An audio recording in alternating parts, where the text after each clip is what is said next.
Hey friends, if you enjoy poetry that whispers big truths in soft voices, this one's for you.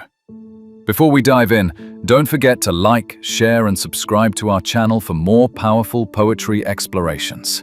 Today's video is about a quietly intense poem, The Trees by Adrienne Rich, a poet known for her bold, feminist, and deeply symbolic writing. I heard she often used nature as a metaphor for human emotions and social issues. Is that what's happening here too? Yes, Adrienne Rich was an American poet and essayist. This poem is deceptively simple, but behind those lines is a world of meaning, about freedom, confinement, and silent revolutions. Let's begin with something basic. The poet talks about a forest that was empty all these days. What are three things that can't happen in a treeless forest? Great question. In a treeless forest, no bird can sit, no insect can hide, no sun can bury its feet in shadow. That's how the poem begins, painting a strange, unnatural emptiness. I found this line fascinating. The sun bury its feet in shadow. What image does that create for you? Beautiful, right? It makes me imagine the sunlight stepping gently into the forest and the trees casting long shadows like blankets over its golden feet. The feet of the sun could mean its rays reaching down, and shadow symbolizes depth, coolness, or even mystery. And where are the trees in this poem exactly? Not in the forest?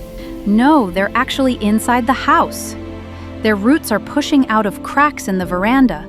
Their leaves strain toward the glass and their twigs are stiff with exertion. It's like they're breaking free, returning to their natural home, the forest. There's a striking comparison I remember. What does the poet compare the tree's branches to? To newly discharged patients, dazed and uncertain, moving toward the door of a clinic. It's a quiet but powerful metaphor for freedom after long confinement. Let's talk about the moon now. The poet describes it differently in the same stanza. Yes. At the beginning, the moon is whole and shines in a sky still open. But by the end, it's broken like a mirror, and its pieces flash in the trees. That change happens because the glass breaks as the trees move out, symbolizing action, rebellion, and chaos. So, when the trees move out, what happens to the house? It feels emptied out, but also oddly quiet and fresh. The poet is sitting with the doors open, writing letters, not really mentioning this departure. That silence is very effective. Right. Why do you think she doesn't talk about it in the letters? Maybe because we often stay silent about big, unexpected events. Sometimes they're too embarrassing, personal, or shocking to admit, even to ourselves. It may also be because the poet thinks that nobody would be interested in knowing about the efforts that the trees are making in order to set themselves free. Do you think the poem is about the conflict between man and nature? Yes, in a way. Just like in A Tiger in the Zoo, this poem shows nature trapped in man-made spaces, used for decoration, while real forests vanish.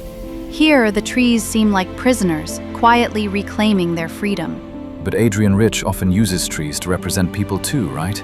Exactly. If we see the trees as symbols of human beings, especially women or suppressed voices, then the poem becomes a metaphor for liberation. Their movement is like a quiet rebellion, breaking out of expectations, rooms, roles. So this poem could mean so many things. A protest, an escape, even a healing. Yes, that's the power of Adrienne Rich's poetry. She makes us listen to whispers, and those whispers become roars. And before we wrap up, here's a quick reflection. The house equals restriction. The forest equals freedom. The trees equals voices that cannot be held back anymore. Thank you for watching. Don't forget to subscribe and hit the bell icon so you don't miss our next poetry breakdown. Together, let's keep exploring the voices that matter, both human and poetic.